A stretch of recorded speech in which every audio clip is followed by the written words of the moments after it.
सत्संग जी प्रेम से कहना।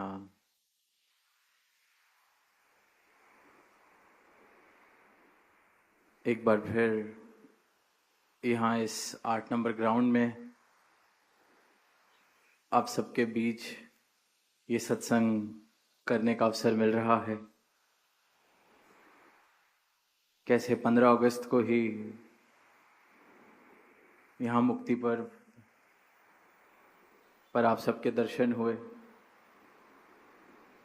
और अभी जब राज मामी जी टूर का जिक्र कर रहे थे तो समा तो अभी 3 हफ्ते ही हुआ है, और जब वो बता रहे थे तो दास भी सोच रहा था क्या इतना सब कुछ अभी हो भी गया है। अभी कल ही तो यहाँ आप सबके बीच मौजूद थे, और आज दोबारा बीच में ये सब हुआ भी कि नहीं, कहीं गए भी कि नहीं, कल भी यहाँ आज भी यहाँ। तो भाव यही आ रहे हैं कि ये जीवन भी इसी प्रकार, टूर पर भी दास ने जिक्र किया 1-2 दफ़े के ये जीवन भी कहाँ चला जाता है, कहाँ बीत जाता है, किस गति से इसमें परिवर्तन आता है,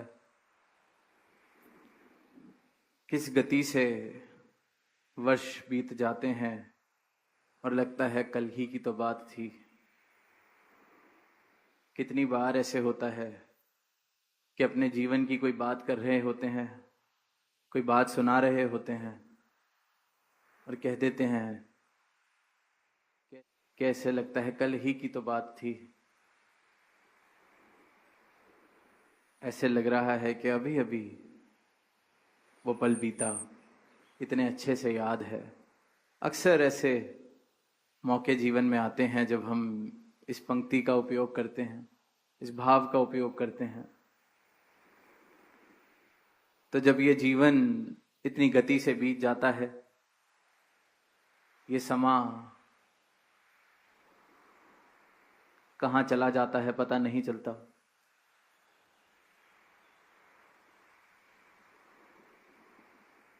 तो फिर एक एक पल की कीमत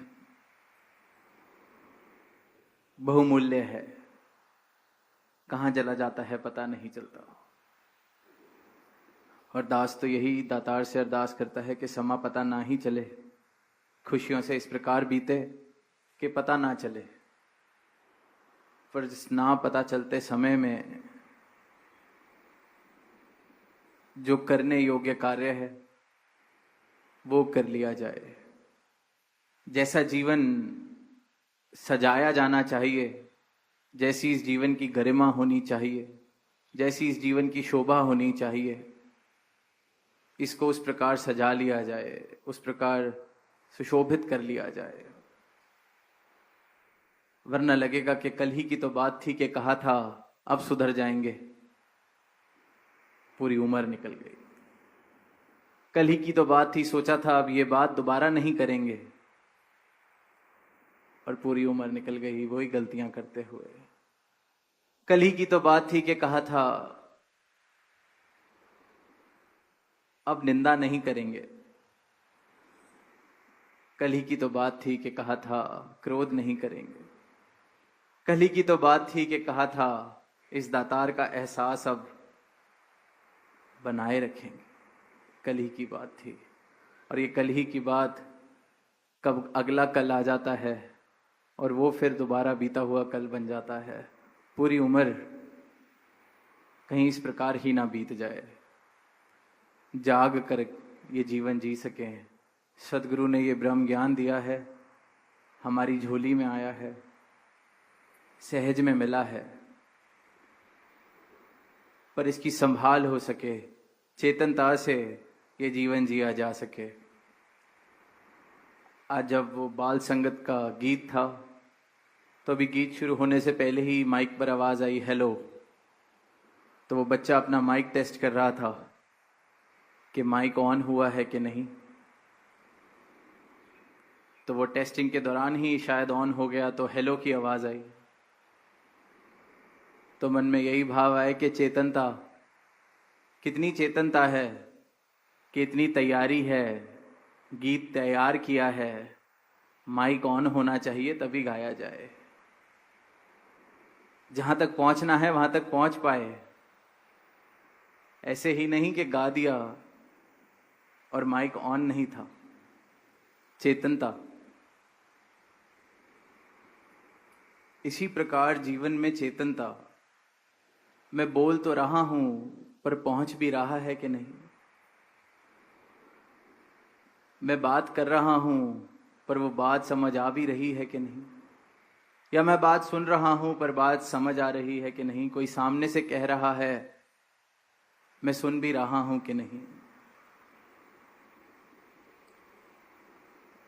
ये चेतनता हो कि कहीं बोल तो हैं, पर क्या मेरा जीवन, जो मैं बोल रहा हूं वो जीवन है कि नहीं। जैसे बच्चे ने देखा माइक ऑन है कि नहीं, इसी प्रकार देखें कि मेरा जीवन है कि नहीं जो मैं बोलने लगा हूं। वहां माइक ऑन था तो आवाज पहुंच गई, यहां जीवन वैसा होगा तो आवाज पहुंचेगी। यहां जीवन जो बोलों से मिलता होगा,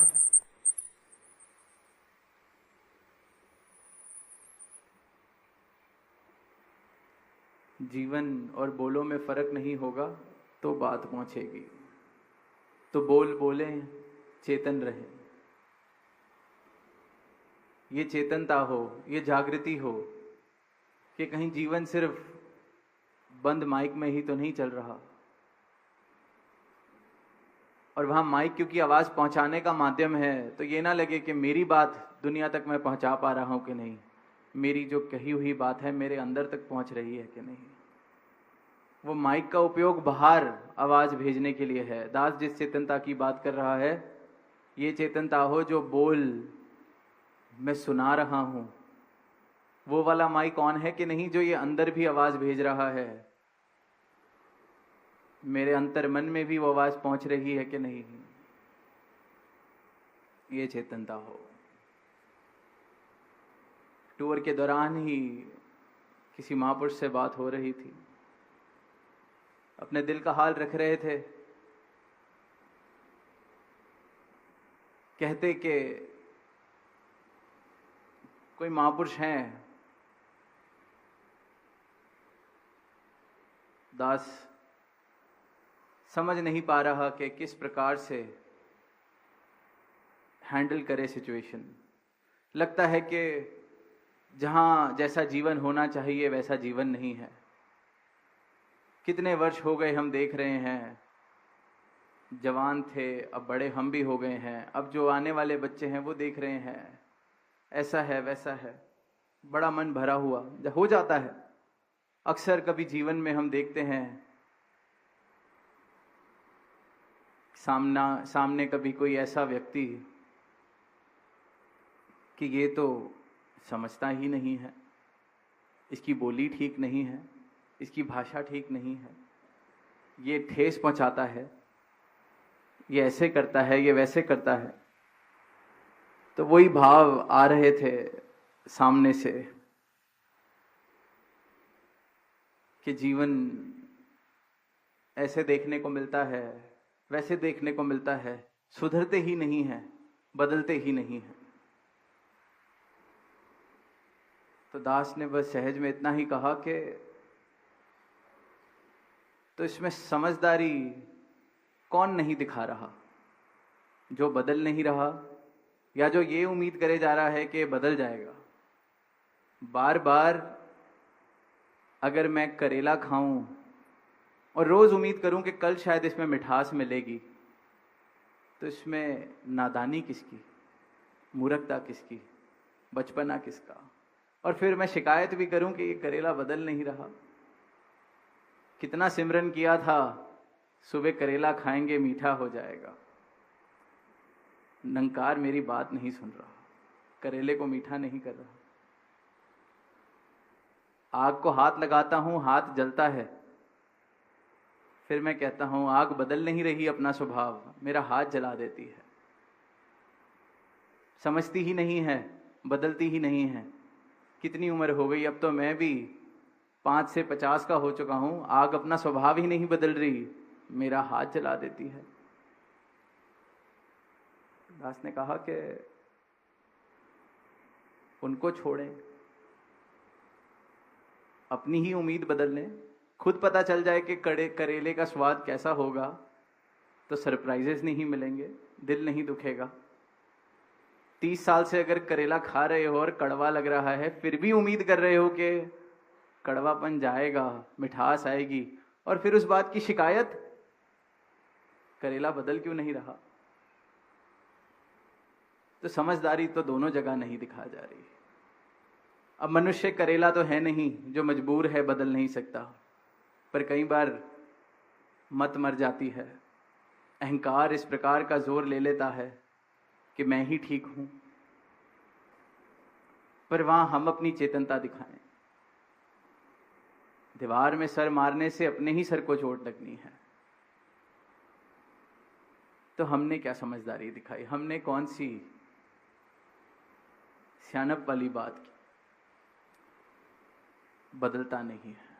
परेशानी उठाने के लिए इंसान, परेशान होने के लिए इंसान कहीं से भी परेशानी ढूंढ लेता है। ये ऐसा क्यों है, वो ऐसा क्यों है, मुझसे किसी बात का सीधा सीधा कोई कनेक्शन ना भी हो, कोई राब्ता ना भी हो, परेशानी उठानी हो तो मैं उस बात से भी परेशानी उठा सकता हूं जिसका मुझसे कुछ लेना देना नहीं। क्योंकि इंसान परेशानी का आदी हो चुका है, समझ नहीं पा रहा कि जीवन में आनंद, जीवन में सुख, जीवन में खुशियां अगर नहीं है तो कहीं मैं ही तो कारण नहीं। मैं ही जाग कर जरा देख लूं, कहीं मैं तो करेले से मिठास की उम्मीद नहीं कर रहा और कह रहा हूं मेरे जीवन में मिठास नहीं है। मिठास चाहिए तो आम खरीद लाएं, मिठास चाहिए तरबूज खा लें, और फिर मैं सिमरन करता हूं करेला मीठा हो जाए, और परमात्मा पे शक करता हूं, सिमरन पे शक करता हूं। तो इंसान अगर जाग कर देखे कि कर क्या रहा है, हो क्या रहा है इसके जीवन में, तो आधे से ज्यादा जो परेशानी के कारण है उसी क्षण में खत्म हो जाते हैं। पर इंसान अपने आप से, अपने तरीकों से, अपने जवाबों से, अपने अनुभवों से इतना भरा हुआ है कि खाली होकर देख नहीं पाता। अभी टूर से वापस आए तो घर पर समृति जी के एग्जाम्स चल रहे हैं, तो उन्होंने बताया, दास ने पूछा कैसा हुआ एग्जाम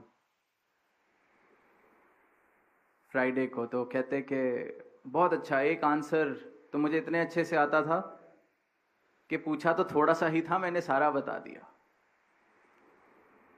लिखना तो 2 ही लाइन थी पर मैंने अच्छे से लिख दिया। तो दास को अपना समय भी याद आया कि कोई सब्जेक्ट, कोई टॉपिक अगर होता था कि इसकी तैयारी तो 10 नंबर जितनी की है, सवाल 2 का ही आया है, चलो टाइम भी है, लिख दें, बता दें। और कई बार ऐसे भी होता था मित्रों में, दोस्तों में, कि नहीं भी आता या पूछा कुछ और है, जवाब कुछ भी लिख देते।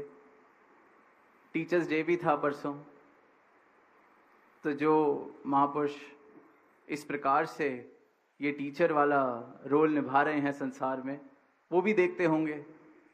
कभी वाइवा लिया या टेस्ट लिया, पूछा कुछ था पर बच्चे की तैयारी इतनी ज़्यादा, अपने आंसर से ही कई बार इतना ज़्यादा खुश होता है कि पूछा भी नहीं पर कहता है ये तो याद किया था, यही बता देते हैं। जीवन में भी क्वेश्चंस, आंसर्स, एग्जाम्स यहाँ तो चल जाता है। कभी कभी लगता है कि चलो ये नहीं आता, कुछ और लिख देते हैं, कम से कम टीचर इसी बात का ग्रेस दे देगा कि अच्छा इसको ये सवाल नहीं आता था पर पढ़ाई तो इसने की है, चलो आधा नंबर देते हैं, ग्रेस मार्क्स देते हैं इसको। हम सब ने किया है। पर जीवन में जब सवाल आता है परमात्मा का, तो भी इंसान यही कर रहा है, जो पढ़ा है सब लिख देता है, सब बता देता है, सब मेरे अनुभव, मेरी मान्यताएं, मेरे विश्वास, मेरे ग्रंथ, मेरी पढ़ाइयाँ, मेरी लिखाइयाँ, सब बता देता है। अब वहां गुंजाइश नहीं बचती खाली होने की, वहां गुंजाइश नहीं बचती, क्योंकि तैयारी है। एग्जाम की तैयारी तो 2 दिन की, 3 दिन की, साल भर की, साल में पेपर दिया, सब्जेक्ट खत्म। पर जीवन में तो हम रोज अनुभव कर रहे हैं, रोज अपनी मैं को और बड़ा कर रहे हैं, रोज सोच रहे हैं कि हमसे ज्यादा समझदार कोई नहीं है। तो जब वो 2 दिन पढ़ा हुआ आंसर नहीं भूला जाता, तो पूरी उम्र इंसान कह देता है कि ऐसे ही थोड़ी उम्र बिताई है, ऐसे ही थोड़ी इतने साल हो गए हैं, ऐसे ही थोड़ी इतनी उपलब्धियां प्राप्त की हैं, बहुत समझदारी है, बहुत सियाणे हैं। तो फिर चाहे परमात्मा का विषय हो या कभी किसी और का पहलू समझना हो, इंसान अपने पहलू से ही इतना भरा है कि किसी और के पहलू को समझने की जगह ही नहीं बचती। अपना आंसर पहले ही तैयार है।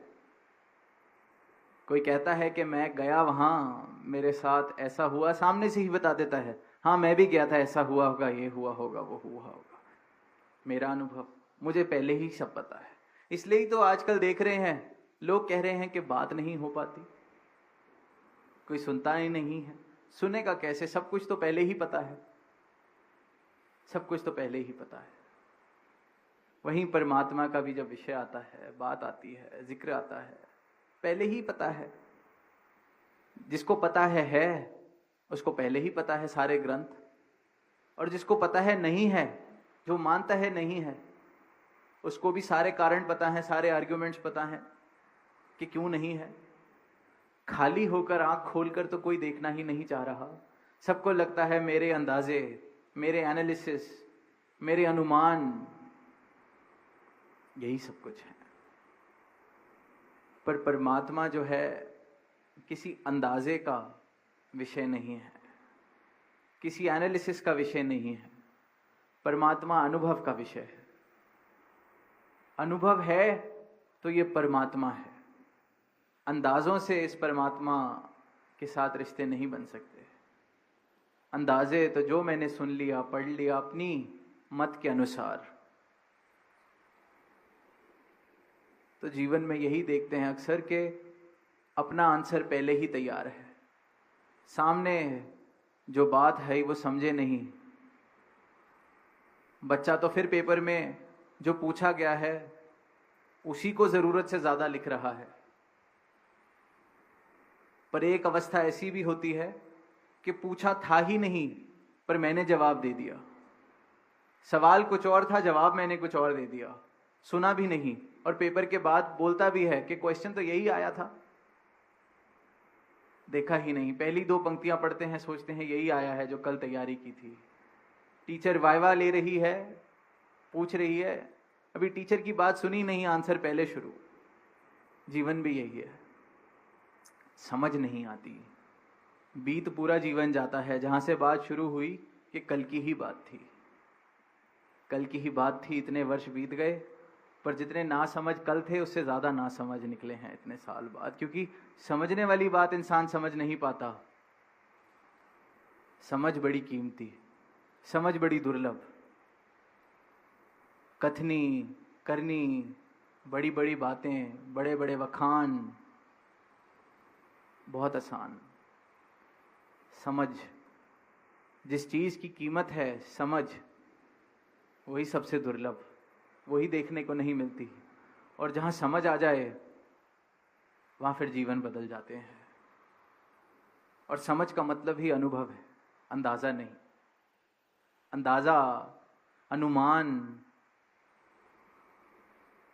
ये तो नासमझी के प्रमाण है कि समझ नहीं आई है, इसलिए भी अंदाजे लगाए जा रहे हैं। और समझ तब है जब अनुभव है। बात समझ आ गई तो फिर दोबारा दोबारा वो गलती नहीं दोहराई जाती। बार बार वही जीवन में गलतियां हो रही हैं, बार बार जीवन वैसा ही चल रहा है तो समझ की कमी है। और ये ब्रह्म ज्ञान भी हम जिक्र कर रहे हैं, मिसालें देते हैं, बात करते हैं, महापुरुषों की जीवनों से प्रेरणा लेते हैं, सदगुरु के वचनों को दोहराते हैं, सुनते हैं, सब बहुत मुबारक है। पर समझ, अगर समझ नहीं है तो ये दोहराना, ये कहना, ये सुनना, ये किसी उपयोग नहीं आ रहा है, ये किसी काम का नहीं है। तो जैसे बच्चे ने हेलो कहा, हम भी अंदर हेलो की आवाज मार के पूछें कि समझ कहाँ पहुंची है, कहीं है भी समझ के नहीं, वरना श्वासें चल रही हैं। मौका है, अवसर है, समझ जीवन में आ सके, इस रमज की समझ जीवन में आ सके, वरना तो जीवन बीतते जाएंगे, कल की ही बात लगेगी, कल की ही बात लगती है, कल की ही बात लगेगी कि यही जिक्र किए जा रहे थे समझ के, कल की ही बात लगेगी कि इस रूप में जिक्र किया था। और समझ आने में कोई वर्षों वर्ष नहीं लगते, एक क्षण ही लगता है। तो वो क्षण मेरे जीवन में आ सके समझ का, वो क्षण जीवन में आ जाए, जीवन जागरूक हो जाए, जीवन रोशन हो जाए, तो ऐसा समझ पूर्वक जीवन, इस रमज को जो समझ सके ऐसा जीवन इससे आए। और जहाँ समागम का जिक्र हो रहा है, अगले ही महीने समागम भी, और बस आने वाले कुछ सप्ताहों में वही ग्राउंड्स पर सबके दर्शन, सेवा का वो आनंद, सेवा की रुत, वो दिन भी आने वाले हैं। आत्म मंथन, सदगुरु माता जी ने कृपा की कि इस वर्ष जो समागम की थीम दी है आत्मा मंथन, तो आत्मा मंथन ये हो सके कि मेरे जीवन में वो समझ का क्षण आ चुका है कि नहीं, समझ, इस रमज की समझ, इसके प्रति मैं जागरूक हूँ, आंख में नहीं, ऐसा आत्मा मंथन हो। और अगर जवाब नहीं है तो फिर वो प्रयास हो कि हाँ भी समझ आ सके, सिर्फ समझ के दावे ना हो, और सिर्फ दावे कर लेने से समझदारी नहीं आ जाती। जीवन इस प्रकार से मैं जी सकूं जहाँ पल पल में, क्षण क्षण में इस समझ के आधार पर ही, इस रमज के आधार पर ही एक एक पल बीते, एक एक क्षण बीते। तो यही अरदास अपने लिए, सबके लिए, कि जीवन सजाया जा सके, जीवन भरपूर सजावट वाला हो, इस सच्चाई से, इस समझ